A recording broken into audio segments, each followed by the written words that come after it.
Udah potong kok.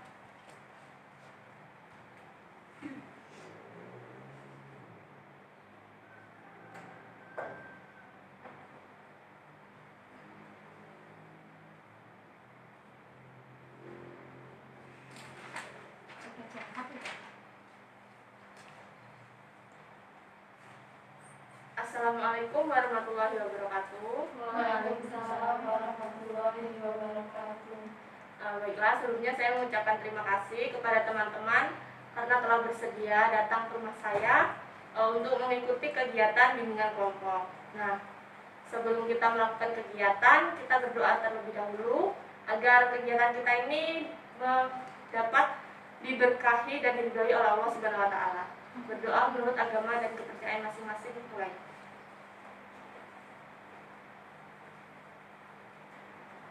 Berdoa selesai. Nah, oke, di sini ada yang pernah ikut bimbingan kelompok belum? Ada. Oke. Menurut Dewi, apa sih bimbingan kelompok itu?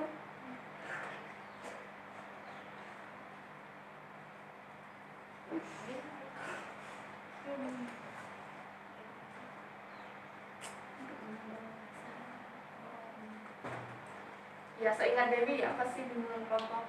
Untuk menambah wawasan. Nah, oke. Nah, kalau menurut Dewi untuk menambah wawasan. Menurut teman-teman yang lain? Silakan tunjuk tangan.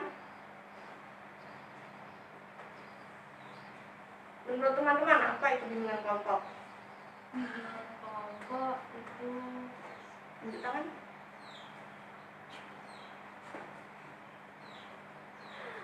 Nah, oke, menurut Dewi tadi untuk menambah wawasan ya.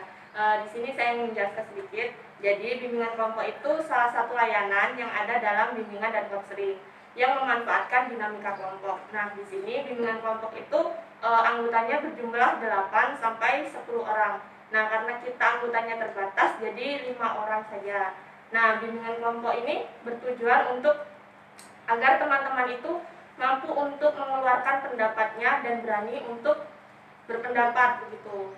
Selain itu juga bertujuan agar teman-teman bisa bersosialisasi.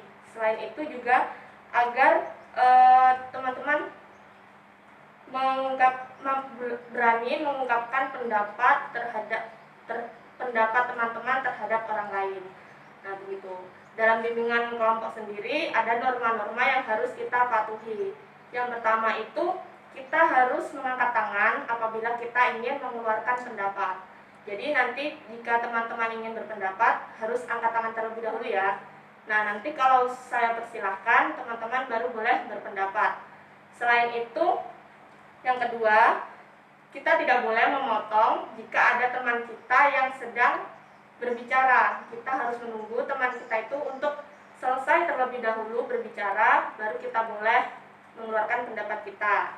Nah, yang selanjutnya, teman-teman itu harus sukarela. Di sini yang dimaksud sukarela itu tidak ada unsur paksaan, jadi teman-teman harus mengeluarkan pendapat teman-teman apapun itu tentang topik kita. Nah, di sini juga teman-teman dituntut untuk aktif mengikuti kegiatan ini. Jadi semuanya nanti bisa berpendapat. Selain itu, jika nanti dalam berpendapat itu menyinggung masalah pribadi, nah kita di sini wajib untuk merahasiakan hal tersebut. Jadi masalah itu tidak boleh keluar dari ruangan ini, begitu ya. Nah, oke, di sini karena kita dari tempat yang berbeda, jadi belum kenal semua ya. Di sini kita perkenalan dulu. Nah, perkenalannya itu menyebutkan nama lengkap, nama panggilan, sama hobi. Dimulai dari saya. Perkenalkan, nama saya Desti Wahyuningsih, biasa dipanggil Desti. Hobi saya membaca. Silakan. Perkenalkan, nama saya Hesti Nintias, biasa dipanggil Hesti. Hobi saya membaca. Perkenalkan, nama saya Inggit Wahyuningsih, nama panggilan Inggit, hobi saya memasak. Perkenalkan, nama saya Ana Saharita, nama panggilan Ana, hobi membaca. Perkenalkan, nama saya Dewi Saputri, biasa dipanggil Dewi, hobi masak. Perkenalkan, nama saya Intan Demayanti, biasa dipanggil Intan, hobi masak. Oke, jadi sudah tahu ya nama panggilan masing-masing. Nah, di sini gimana kalau kita perkenalannya dengan rantai nama? Jadi di sini nanti teman-teman menyebut teman pertama menyebutkan namanya, lalu teman kedua menyebutkan nama teman pertama dan namanya, dan seterusnya. Mengerti? Oke, dimulai dari Steve. Perkenalan biasa saja kalau nama panggilan. Halo teman-teman. Halo teman-teman. Halo teman-teman, nama saya Hesti. Oke, selanjutnya.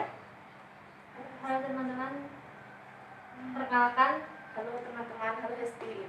Halo teman-teman, halo Hesti. Perkenalkan, nama saya Inggit.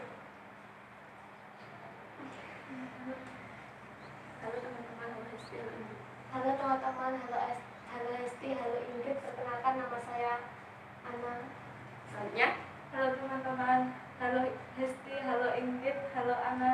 Perkenalkan nama saya Dewi Saputri.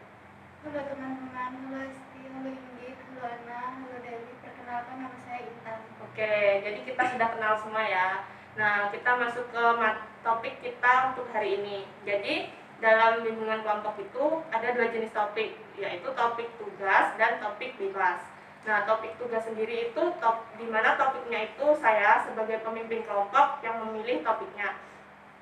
Sedangkan topik bebas itu nantinya teman-teman berpendapat masing-masing ingin memilih topik apa, dan nanti kalau sudah berpendapat kita pilih salah satu dari pendapat teman-teman. Karena di sini kita baru pertama kali melakukan bimbingan kelompok, jadi topiknya saya sendiri yang memilih, yaitu topiknya dampak penggunaan gadget. Nah, pasti teman-teman tahu kan gadget itu apa? Nah, menurut teman-teman apa sih gadget itu? Silakan Ingrid. Gadget merupakan alat komunikasi untuk bertukar informasi. Oke, benar ya. Lalu yang lain?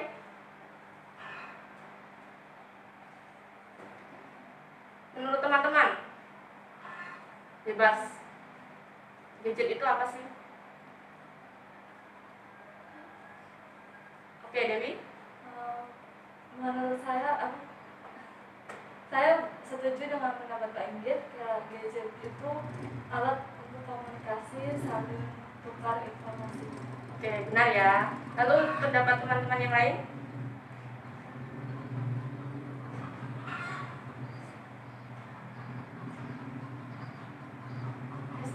Menurut Hesti apa gadget itu?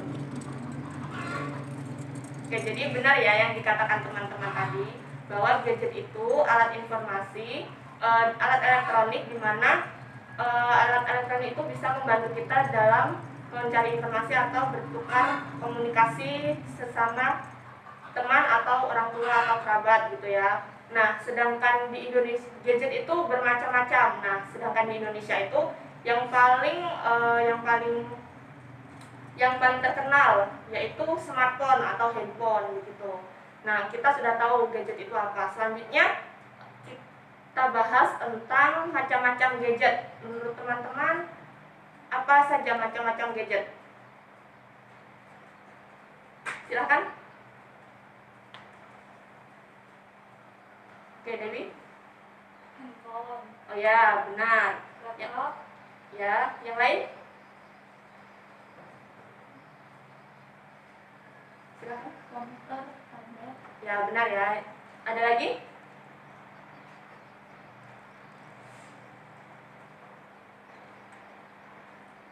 Oke, benar ya.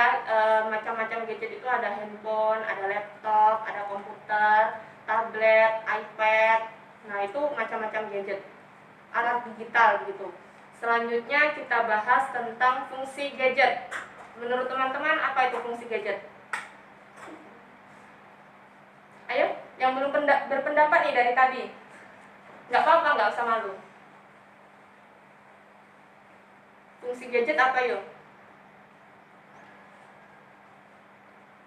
Silakan Ana.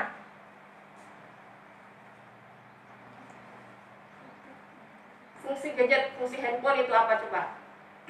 Mencari tahu yang belum tahu. Oke, kalau menurut Ana mencari tahu apa yang kita belum ketahui. Kalau menurut yang lain?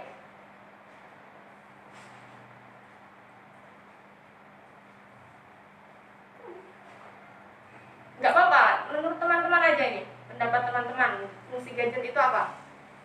Ya, silakan. Mendapatkan informasi untuk berkomunikasi jarak jauh. Ya, benar ya. Yang lain?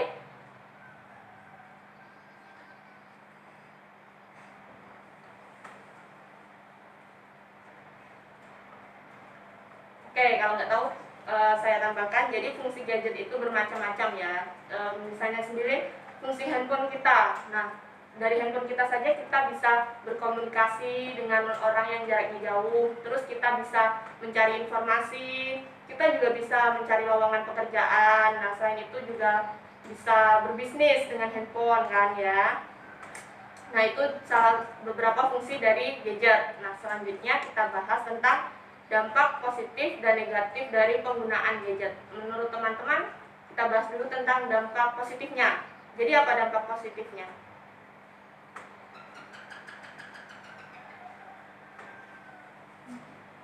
Ayo.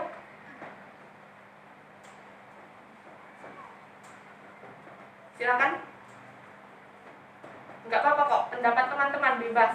Silakan. Mendapatkan penghasilan melalui bisnis yang dia jalani, terus mendapatkan informasi. Ya, benar ya kata Hesti tadi. Terus menurut teman-teman yang lain?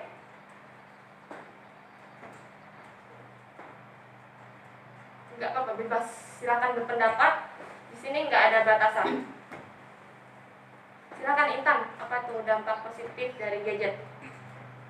Saya setuju dengan pendapat Hesti, bisa berbisnis, menghasilkan uang, terus itu mendapat informasi. Ya, benar ya kata Intan. Ada lagi yang ingin berpendapat? Oke, jadi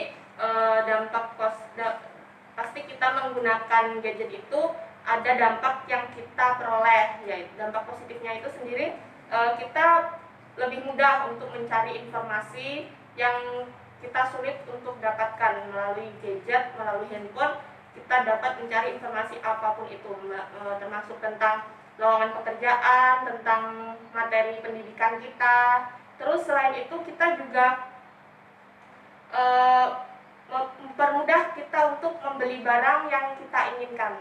Jadi kita tidak perlu lagi untuk datang ke tokonya untuk memilih, untuk membeli. Kita bisa membeli barang kita melalui handphone. Selain itu kita juga tahu dampak positifnya itu, kita juga tahu dunia luar, dunia yang misalnya tentang berita apa nih yang ada di luar daerah kita. Kita bisa mengetahui berita-beritanya. Nah, itu dampak positif dari penggunaan handphone. Selanjutnya dampak negatifnya apa nih? Silakan. Dapat merusak mata, terus malas untuk belajar. Oke, kalau menurut Intan dapat merusak mata, malas belajar. Yang lain? Silakan. Merusak pergaulan. Bisa juga, benar ya. Yang lain lagi ada?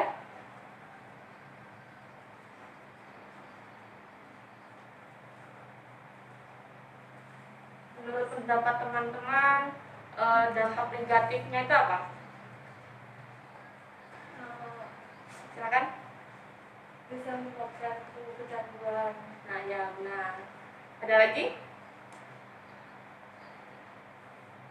Oke, cukup ya. Jadi selain dampak positif, gadget itu tentunya memiliki dampak negatif.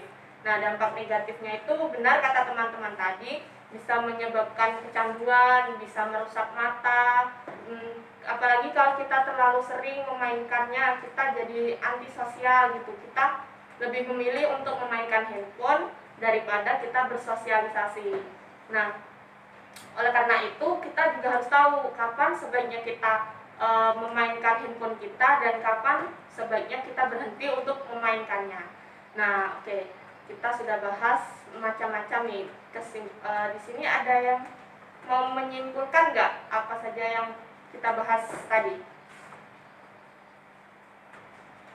Oke, baik. Saya saja yang menyimpulkan ya. Jadi kita tadi sudah membahas tentang apa itu gadget. Terus yang kedua tadi apa?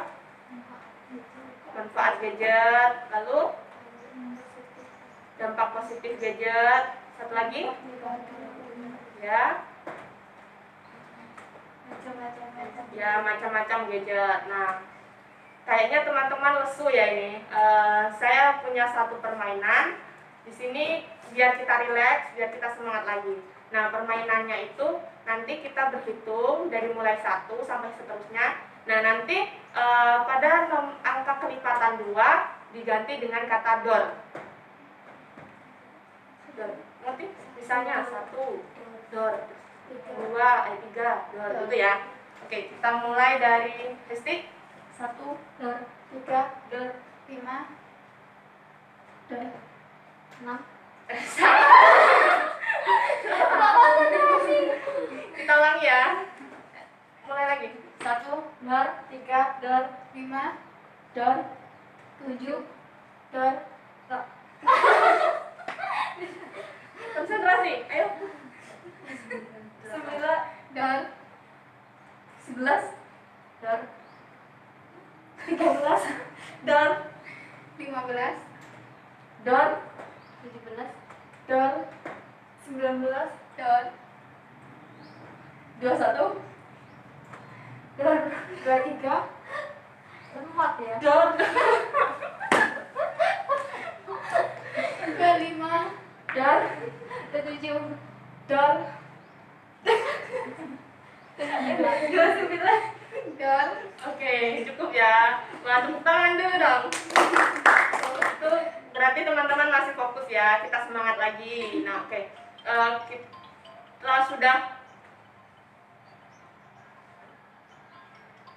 Kita sudah melakukan pembahasan kita. Selanjutnya di sini saya ingin tahu komitmen teman-teman mengenai topik kita ini apa saja. Misalnya, saya berjanji tidak akan main handphone terlalu lama atau apa. Dimulai dari Intan.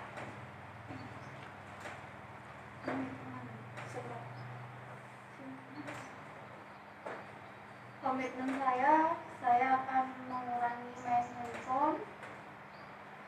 Oke. Lalu dari Komitmen saya akan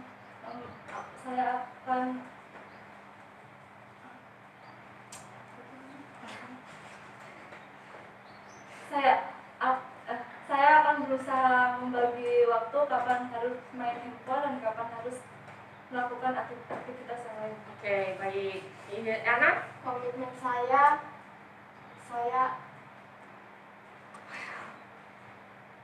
tidak akan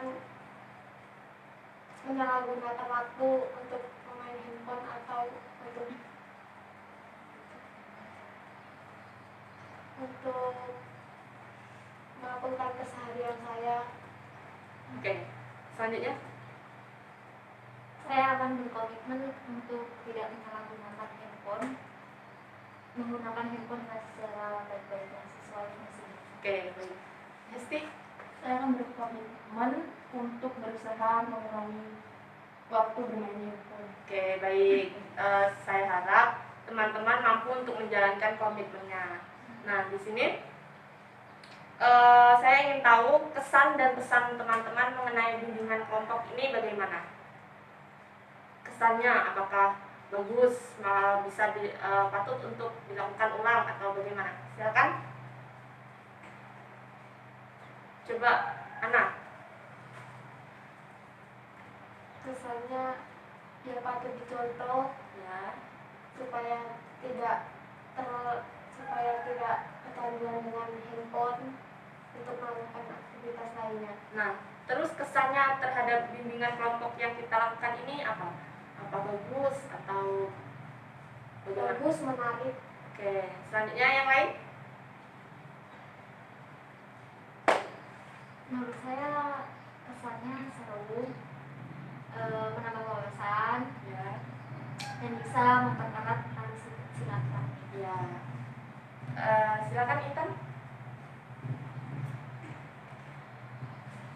Saya setuju dengan pendapat Inggit, bisa menambah wawasan, menambah silaturahmi yang sebelumnya kita belum pernah bisa. Oke, baik. Dari yang lain, Gusti? Ya kesannya menarik sih, seru, terus ya pendapat tinggi dan kan tadi menambah wawasan juga. Dewi? Sama seperti yang lain, seru, terus bisa menambah wawasan, dan kalau ada waktu lagi bisa dilakukan kembali. Oke, jadi menurut teman-teman tadi terhadap bimbingan kelompok ini seru, menambah wawasan. Nah, ya bisa nggak bimbingan kelompok kita ini dilakukan di lain waktu, maksudnya dilanjutkan begitu? Nah, kalau bisa menurut teman-teman kapan nih waktunya yang bagus? Minggu depan. Kalau menurut Inggit waktunya minggu depan. Kalau dari yang lain? Minggu depan. Yang lainnya? Nah, oke. Jadi kita bisa lakukan bimbingan kelompok ini minggu depan ya, di hari yang sama dan tempat dan waktu yang sama. Nah, ada pesan nggak untuk bimbingan kelompok minggu depan, misalnya harus menggunakan media atau gimana gitu?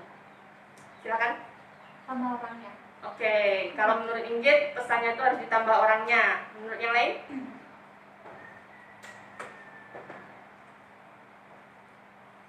Oke. Nah, jadi kesimpulannya itu kita minggu depan di waktu tempat yang sama, kalau pesannya Inggit tadi ditambah lagi orangnya. Oke. Jadi kita minggu depan melakukan bimbingan kelompok lagi. Nah, itulah tadi kegiatan kita bimbingan kelompok. Nah, sebelum kita mengakhirinya, kita berdoa menurut agama dan kepercayaan masing-masing. Berdoa mulai.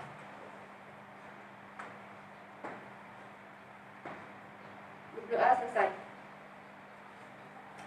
Nah, saya di sini selaku pemimpin kelompok meminta maaf apabila ada salah kata. Saya akhiri. Wassalamualaikum warahmatullahi wabarakatuh. Waalaikumsalam warahmatullahi wabarakatuh.